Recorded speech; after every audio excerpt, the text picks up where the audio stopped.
Hello and welcome to the Games Monster podcast. My name is David Postansky and I am bringing up a follow-up episode to my most recent episode, which was all about the Nintendo Wii U. So this is part 2, just because I tried to keep these episodes short enough and I realised that I was just scratching the surface and was running out of time to do much more discussion on the Wii U the other day.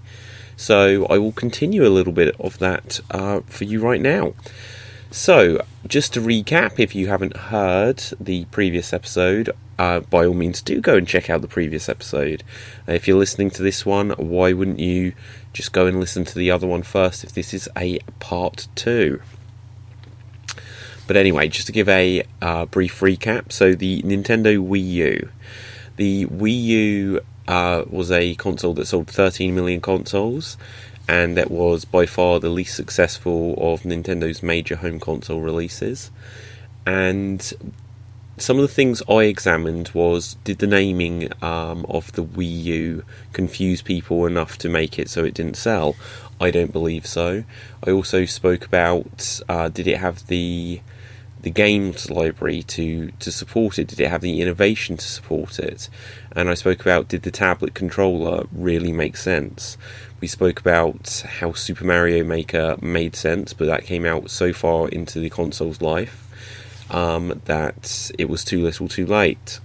I'll talk a little bit more about the library, but I'm going to talk about one thing to begin with of why I feel that the machine didn't do as well. And I've got a few different points. Some I briefly touched on in the last episode, but I'll try and circle back around to them here and elaborate on more. But the Switch, the Nintendo Switch, is a reason why I feel like the machine didn't do as well as it could. Now, you may wonder why that is, considering the Switch is the replacement and it's been wildly successful. The Nintendo Switch came out in 2017. And it was in like March, I believe, 2017, after the Wii U came out in November time 2012, so 13, 14, 15, 16, more than 4 years later, which, as I discussed in my previous episode, was fairly standard when you look at the era of the original Xbox and GameCube and the N64 era. 4 years seemed to be a kind of standard. It was only the Wii generation that made it a longer generation. But the reason why I say the Nintendo Switch is a contributing factor to why the Wii U failed is because, perhaps I shouldn't say Nintendo Switch, perhaps I should say mobile phones.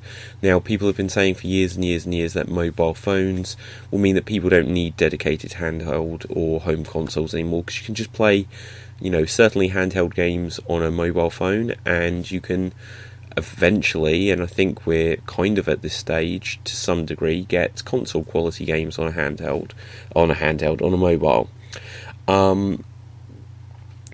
But the thing is, Nintendo had the announcement that they'd done a partnership with DNA and that they would have some amount of mobile phone games coming out.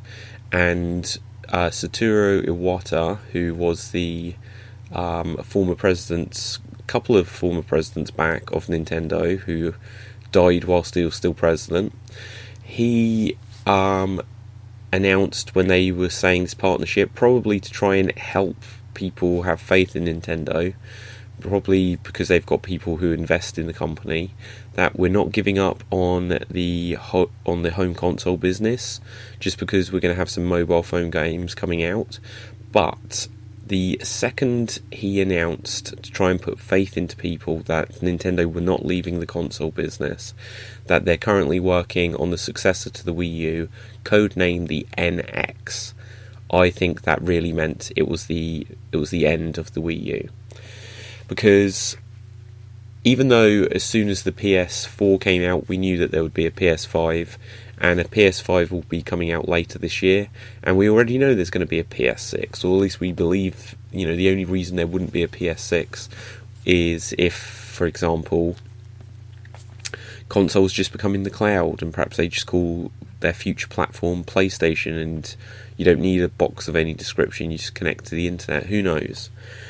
But we assumed that after a PS3 there was going to be a PS4. After a PS4 we knew the next machine was going to be called the PS5.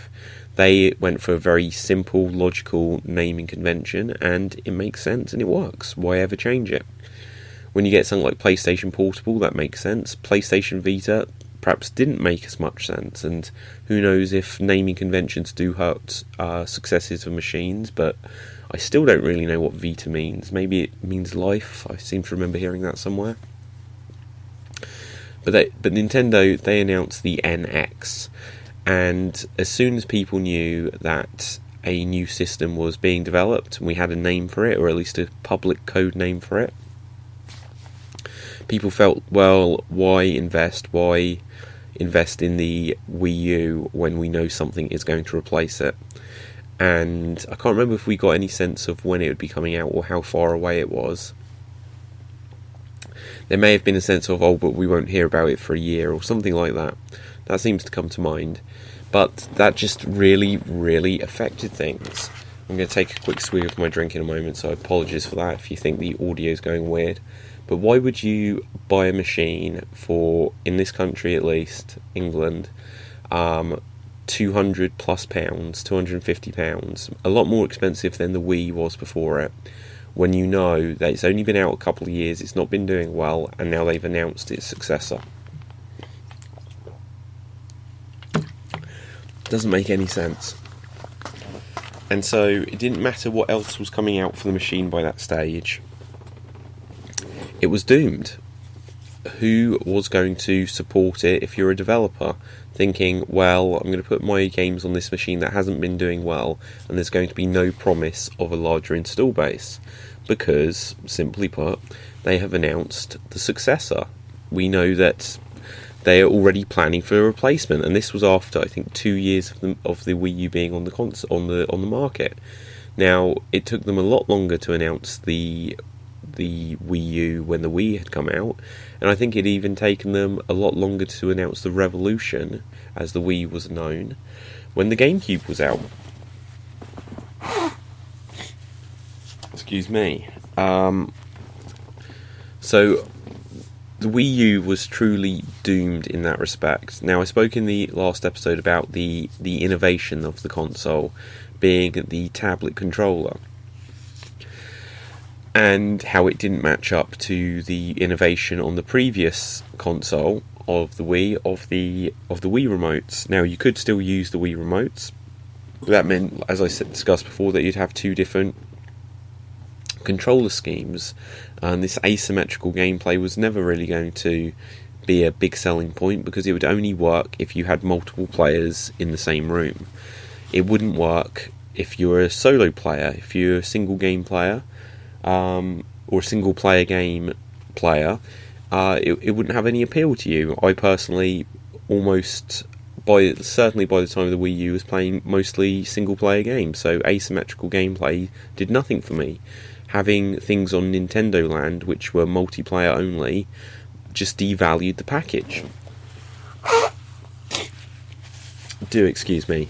I'm sure I don't have the coronavirus going around, but not that you should make jokes about it, but I do have a little bit of the sniffles, and you can't catch it over the airways, so don't worry. Another factor is Nintendo Land itself. It was a collection of mini-games based on F-Zero, like I said, there was a Pac-Man versus style Catch Me game, a Donkey Kong one, and when I say Donkey Kong, it was like Minecarts 2D, but not like Donkey Kong Country. There was an Animal Crossing one, I believe, and something else I'm forgetting. A Metroid something or other. And you'd play as Mii avatars in it. Now,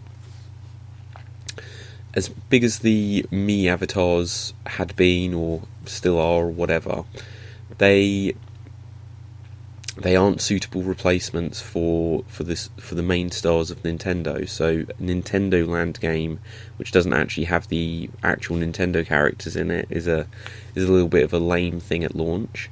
What else came at launch? The big third-party game was Zombie U. I discussed that slightly in the previous episode. and it did get the greatest of reviews. It was a challenging game. I think people said it was a hard game, if memory serves. And then, like I discussed before, there was new Super Mario Bros. U. And one of the big problems when it came to third-party support, games were more expensive than their Xbox 360 and PS3 counterparts. And sometimes they'd come out later if they were a multi-platform game.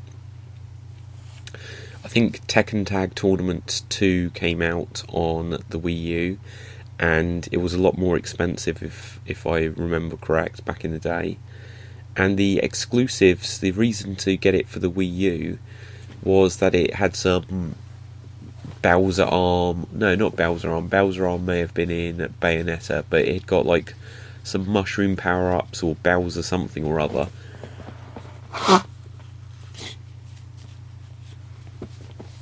But it wasn't enough reason for why you should spend more money to get the Wii U version compared to the Xbox 360 version, which was cheaper. And then, of course, every multi-platform game had better online capabilities on the other systems compared to the Wii U. And one of the big selling points of the Wii, one of the big revolution things on it, was the Virtual Console. And something that rubbed a lot, and here's the next area of discussion, rubbing the consumers the wrong way. So, on the Wii, we had the Virtual Console, and there was a few hundred games available. And it was across the NES, the Super NES, the N64. You could, if you had most early versions, or the majority of the versions of the Wii, play GameCube discs in it.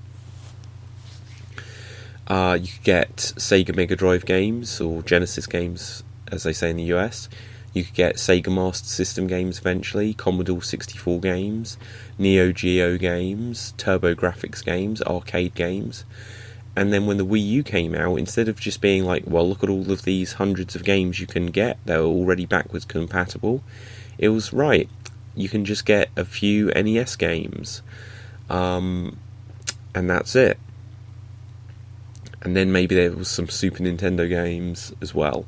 But it took a long time for them to add N64, and I think I'm accurate in saying that none of the other consoles I just mentioned came over to the Wii U. So it meant that you could just keep your Nintendo Wii if you wanted these old legacy games. And of course, it was possible to transfer all of your Wii data, so Wii save games and downloads, onto the Wii U, but Nintendo purposely made it awkward, so you'd have to go into Wii mode, where you'd be effectively downgrading the Wii U just to work like a Wii. And even though you had a gamepad, it took them forever and ever, I believe, to make it so that you could play the Wii games using like the tablet controller to view them on there, and to use the sticks to control it. I think you still had to use a Wii remote. So you'd have the tablet controller with the screen in it, and you'd have to have a Wii remote and nunchuck, or Wii remote with a classic Virtual Console gamepad plugged in. It was ridiculous. And in fact, when I'm thinking about this, I think when they put some games onto the Wii U, they made it so you could play them using the control sticks and stuff on the gamepad. But if you already had them legacy editions, basically, from your Wii, you couldn't do that. And I think this was Nintendo making it awkward so that you... Oh yes, this is right. You had to spend money at a reduced rate.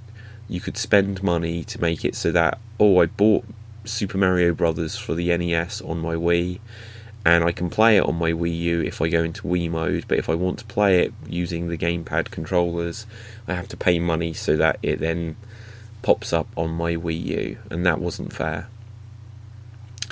And even though it's only a little bit of extra money, and people can make the argument that it took extra work for Nintendo to make this possible, so it's only fair really that they asked for a little bit of money for it. Let me put this as a comparison.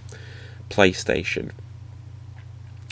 I loved when they made it so you could download old PS1 games on newer systems, and I downloaded Resident Evil Director's Cut, and I was able to play that on my PS3, my PSP, and my PS Vita. And it was only one download, and I could have it on all three machines, and I could be playing it on all three machines at the exact same time, or me and two friends could, and they didn't charge me an extra penny for that privilege.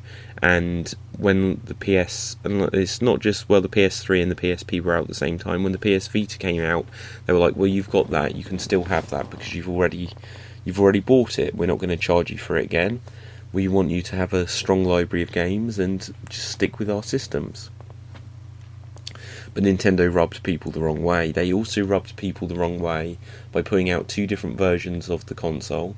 There was the white one, which obviously the original Wii was mostly a white machine. But then they, rather than keeping that branding strong, they made it so that the white machine of the Wii U variety was the undesirable console, and you'd want the black deluxe console. The colour doesn't really matter, but it's just a sign that if you see a white Wii U, that's the one you don't want, because it, I think, had got 8GB of internal memory. Eventually they made it so you could add like an external hard drive, and I think you could add SD cards straight away.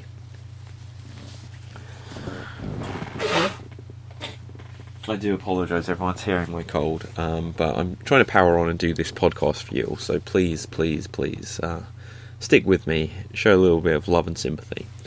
And then the deluxe model had 32GB, and 32GB, people were like, what? Because when the PS3 came out, it had 40 or 60GB, or maybe it was 40 or 80GB. I think it was 40 or 60, and then later they did an 80GB, and then they were doing 256GB or something like this, 500GB, these huge amounts of storage space, and then the Wii U had 32GB. Now, interestingly, the Switch came out, and it has 32GB of storage, which again is nothing. But they made it a big thing to repair this, that you could get a huge micro SD card for the Switch, and, well, that will suffice. And fair play to them. You don't have a big hard drive on a handheld like that. But the Wii U, it looked bad. It rubbed people the wrong way. What was the point of getting an 8GB system? I'm trying to think what else it didn't have. It may not have had a sensor bar, which would have made it useless for if you wanted to use your Wii remotes on it.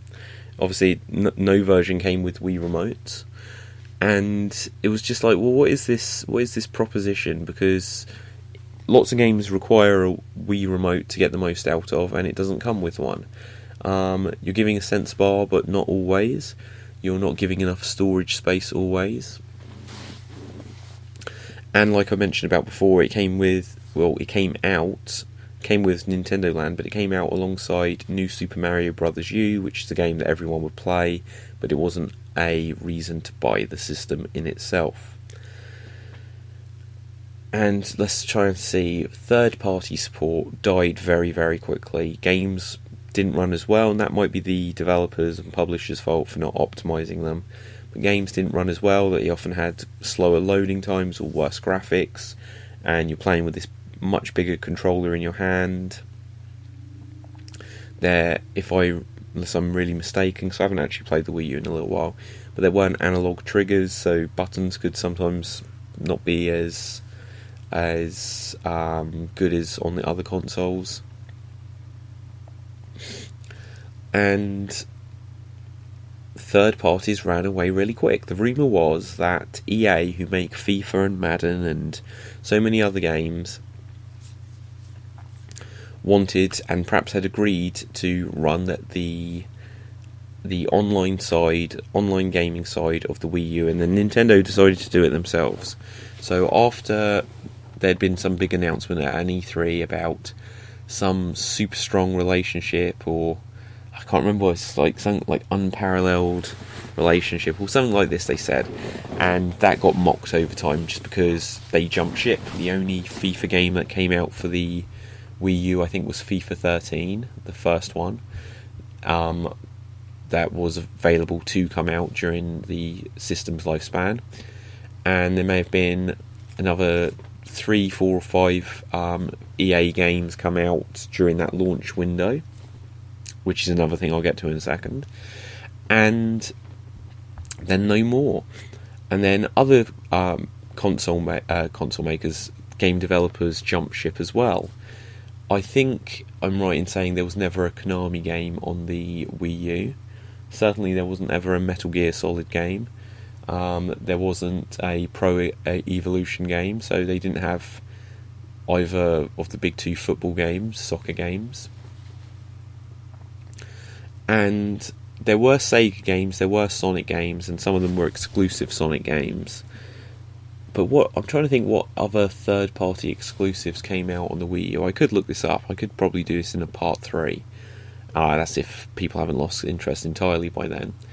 But the point was, Nintendo very quickly just had to rely on themselves, and there were hits, but things often rubbed people the wrong way, which was a little bit mirroring of the GameCube.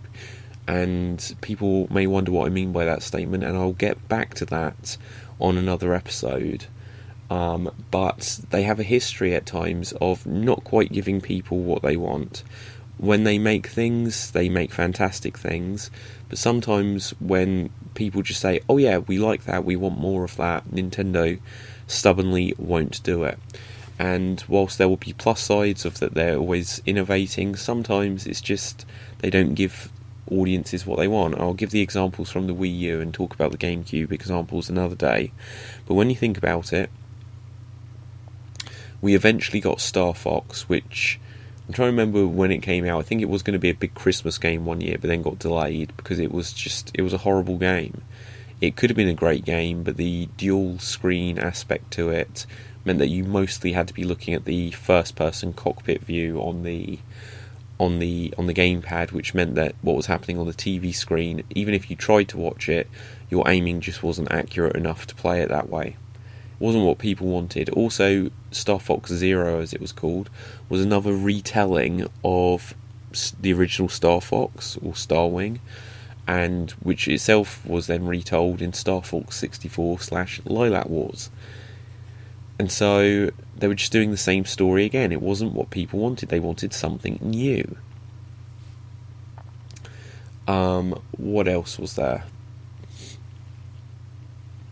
Oh yes, I did touch on this before. They shadowed the 3DS. So the 3DS had some struggles in the early days. And when you think about it, Nintendo 3DS was super successful. Not the most successful thing they've ever had, especially after the original DS.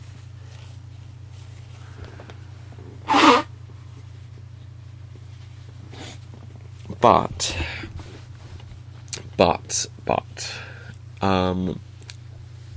they put out New Super Mario Bros. 2 on the 3DS, and it was a big success. So to be followed so closely behind by New Super Mario Bros. U, people had got fatigue. They'd already just had a game like that, which wasn't that long, realistically speaking, after New Super Mario Bros. Wii. On the 3DS got Super Mario 3D Land, and that had genuinely 3D graphics, which pop out of the screen. And then there was Super Mario 3D World, which didn't have 3D graphics.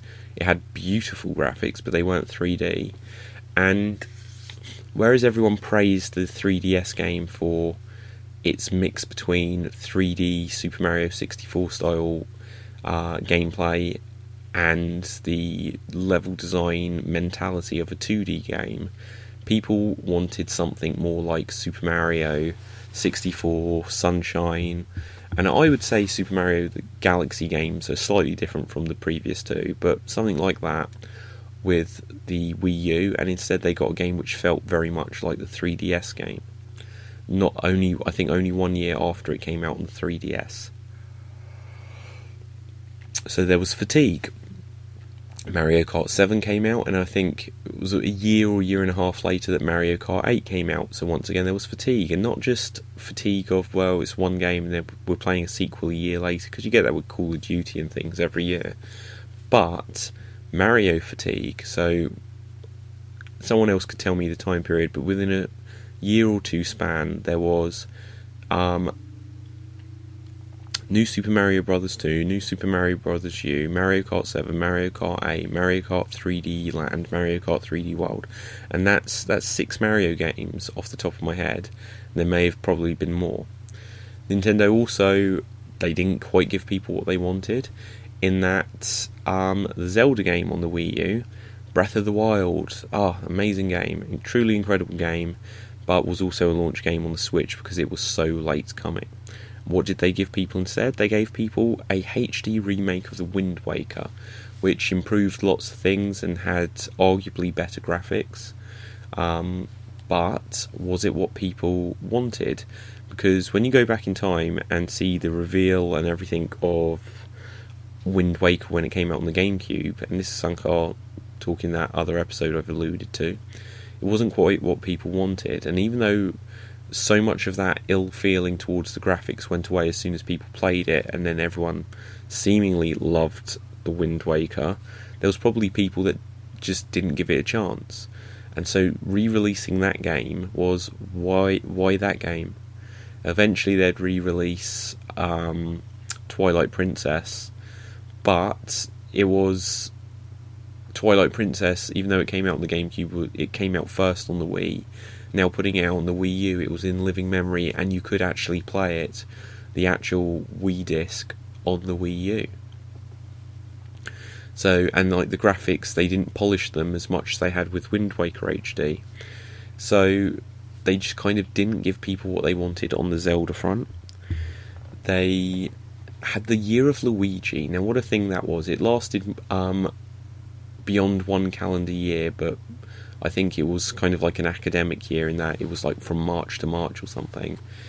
And they didn't ever put out Luigi's Mansion 2 or 3, whatever it should have been at the time, on the Wii U. But they did put out New Super Luigi U, which was just a remix of New Super Mario Brothers U. But it was designed to be harder, and the way Luigi controls is slightly different to Mario, and some would say it's better in some respects and it's worse in others. He's a bit more loose and slidey, but you can jump higher and further.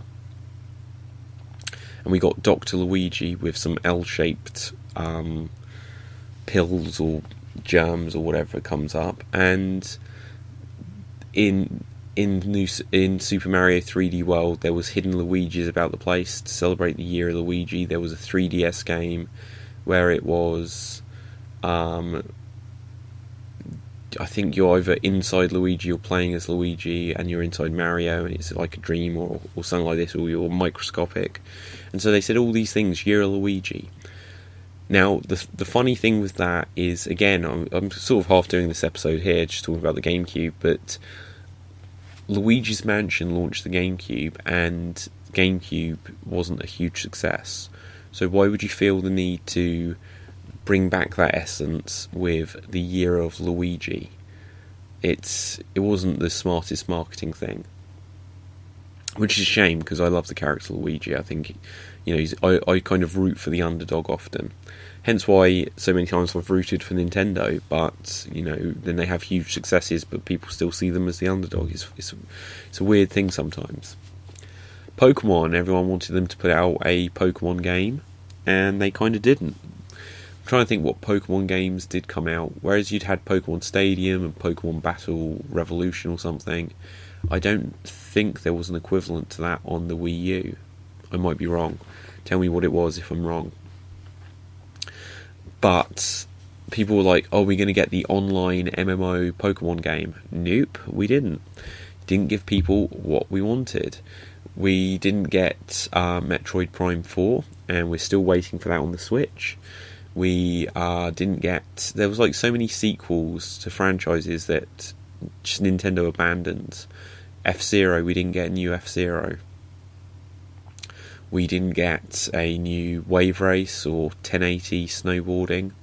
We didn't even get a new Wii Sports. And I know people say, oh, there was a new Wii Sports, but whereas it had been packaged with every Wii, it was just some weird download where you'd buy one of the sports or rent one of the sports, and eventually they made it so you could get the disc, but it was just the same sports. And they may have made it so you could use the gamepad to putt the golf ball, but it wasn't. There'd been Wii Sports Resort, which had given so much more, and then the Wii Sports Club, that's what it was on the Wii U. It did less. It did less than Wii Sports Resort, so that wasn't a big deal. Wii Fit U had got some cool new things to it, but at first, and this is the way I got it, it was a download. You couldn't go and buy it in the shops. It wasn't a big deal that they didn't advertise it well enough. Now, this may sound like I'm being super down on the Wii U, and it's because, truthfully, I am. I really enjoyed the Wii U. I wanted it to do well. There was like the Fatal Frame Project Zero game came out on it, and I know it had very limited availability, whereas we'd had in the past Resident Evils exclusively on the GameCube, and then some exclusively on the Wii. We kind of got some games on the Wii U. We got Revelations, which was just the same poorer man's version that came out on the Xbox 360 after its starting life as a 3DS exclusive. And then eventually you could download the Wii game of Resident Evil 4, but it just, over and over again, it kind of, there wasn't the things that had been available on the previous consoles as exclusives. There wasn't franchises. They did put out a new Xenoblade Chronicles, and that was Xenoblade Chronicles X, I believe. And I have that, but I never played it because it was just too dauntingly big, so I can't really comment on that. The Animal Crossing game was just this silly amiibo one. Amiibo is something that was interesting. That was a huge success. That came out the Wii era, but it was kind of a success unrelated to the Wii, because people were interested in the Nintendo figurines more than they were getting them and using them with the games. Because I'll have to do an episode just on the amiibos, because just I'm speaking sat next to me, I've got about 50, 70, something like this, different amiibos, and I've collected a lot of them, and it's an interesting story of which ones I've got, why I've got any at all, and so on and so forth. But there was no games that made great use of them. They were completely a shoehorned idea onto the original time they came out with Super Smash Bros. For Wii U, which itself is a terrible name. And as much as people loved that game, once again, they put it out on the 3DS, which sold more copies than the Wii U version. So that could have been a system seller, but lots of people bought the somewhat inferior version on the 3DS. So smart move again, Nintendo. But yeah, so the Animal Crossing game came out with some stupid board game which was boring, that used amiibo that people didn't care about, whereas it had been a massive seller for the 3DS and had been popular, in Japan on the N64, but then since the GameCube, Wii, and so on and so forth. And they just did mistake after mistake. So what is the legacy of the Wii U?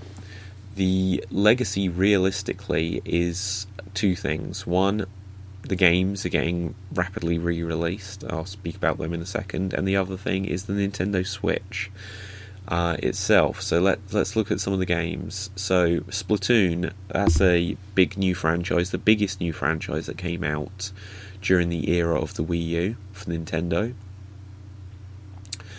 And that was one of the rare games that came to the Switch as a sequel, so they put out Splatoon 2.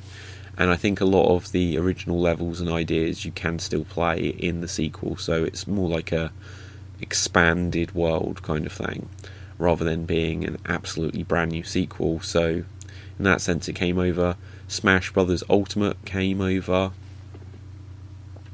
which, even if it's completely made from scratch, it was kind of saying this is just everything from the previous games, and that includes the Wii U, and it's probably closest to the Wii U version out of any of the other versions, so in that sense it's just an upgrade.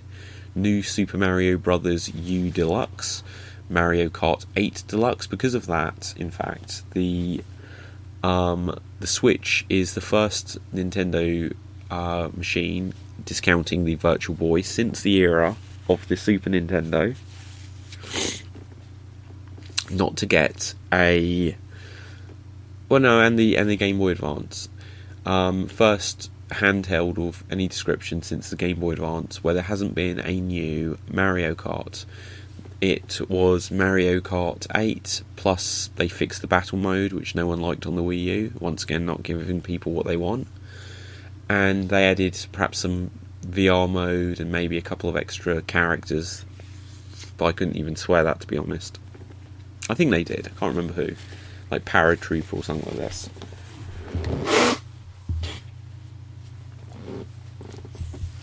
And what else? Like Bayonetta and Bayonetta 2, Bayonetta came out on the Wii U as this is legacy to catch you up, and then Bayonetta 2 was new, but Bayonetta 1 and 2 have come out to the Switch, and then number 3 will come out. What else did Nintendo put out? I forget. So Super Mario Maker, obviously they did Super Mario Maker 2, but there are other, like Donkey Kong Country, Tropical Freeze, and some others that are slipping my mind right now, that just came over, and they're just the same games that came out on the Wii U, and they're just re-releasing them. And in that sense, like, good for them, but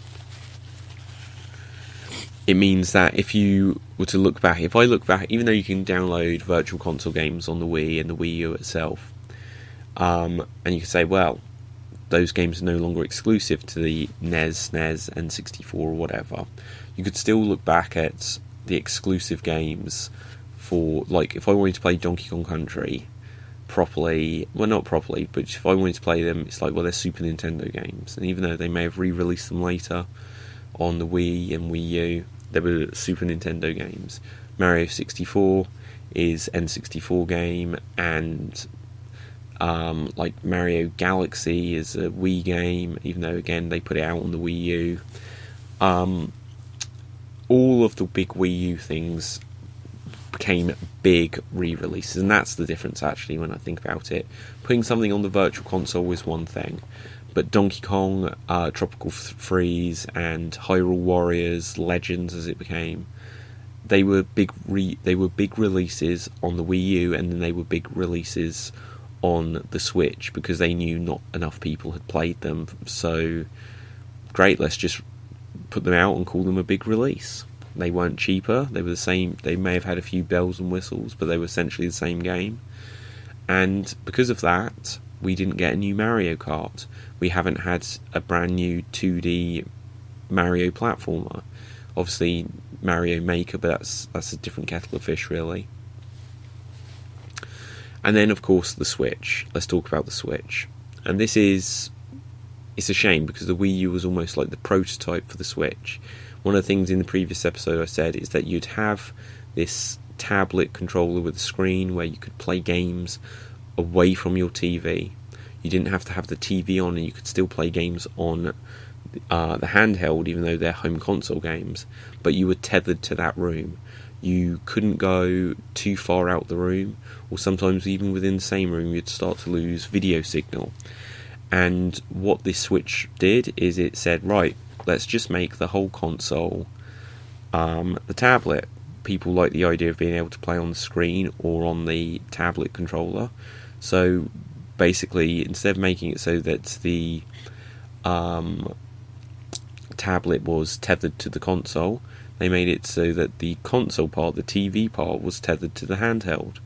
And by reversing that, they meant that it's primarily a handheld device which you can just very, very easily connect to your TV.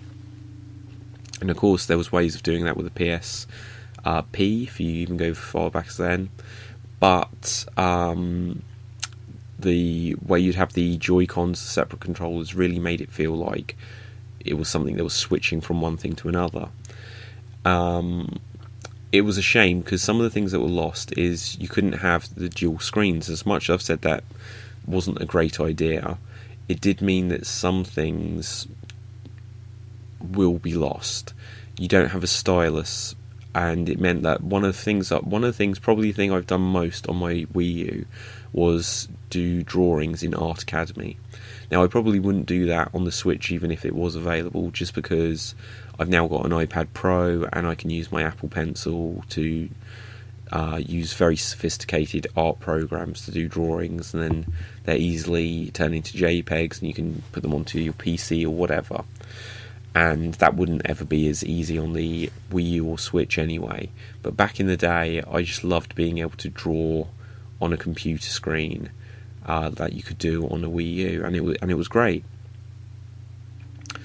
So anyway, perhaps I was far too ill to be doing this episode, because you've heard me, I'm sure, coughing and sneezing and blowing my nose and all this other stuff, and I do apologise, and I probably sound like I'm a bit bunged up with my nose.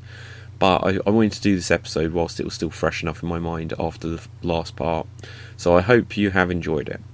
And there'll be another Games Monster podcast soon. Games Monster! But I do want to know what you guys want me to talk about. I want to know what you're interested in me talking about, and see if I actually can talk about it, because there's lots of things I can talk about in depth. Some of it, like even with the Wii U stuff, I'm incredibly improvising here. I'm talking off the top of my head. And these would be better episodes if I had enough time to research and look up things just before, and I will endeavour to try and do that. But I'm just enjoying making these for you guys, and the feedback I have had has been great. So I just want to keep getting better for you guys, so stick with me. And do, by all means, check out any of the other shows that we've got in the Extreme Improv Podcast Network, because of course I'm David Postansky of Extreme Improv fame, if fame is the correct word there. And there's lots of improv podcasts. There's the Extreme Improv Podcast, Radio Rumble, the Chat Show, and the Skills Show. So if you're interested in improv, there's those. There's the Superkick Mania Pro Wrestling Podcast and the Mega Movie Podcast. And there will be some other new podcasts coming up as well. So until next time, please hit the like, subscribe. Find us on YouTube. Just look up Extreme Improv, and you'll be able to subscribe to us on there, and you'll be able to hear this podcast and others, and see some fun videos and some of our improv comedy and some sketches and other things. We're going to be continually growing, but we need your help to do it. So by all means, tell us, say, David, this was a terrible idea if you're this ill. It damages your reputation, it damages your show. Just wait until you're better. We can be patient, we can wait. Or say, just keep doing what you're doing, help me just to know that I'm doing what you want, and if I'm not doing what you want, then I'll endeavour to get it right next time. So anyway, www.extremeimprov.co.uk is the place to find all of our social media and podcast links and everything. So until next time, thank you very, very much.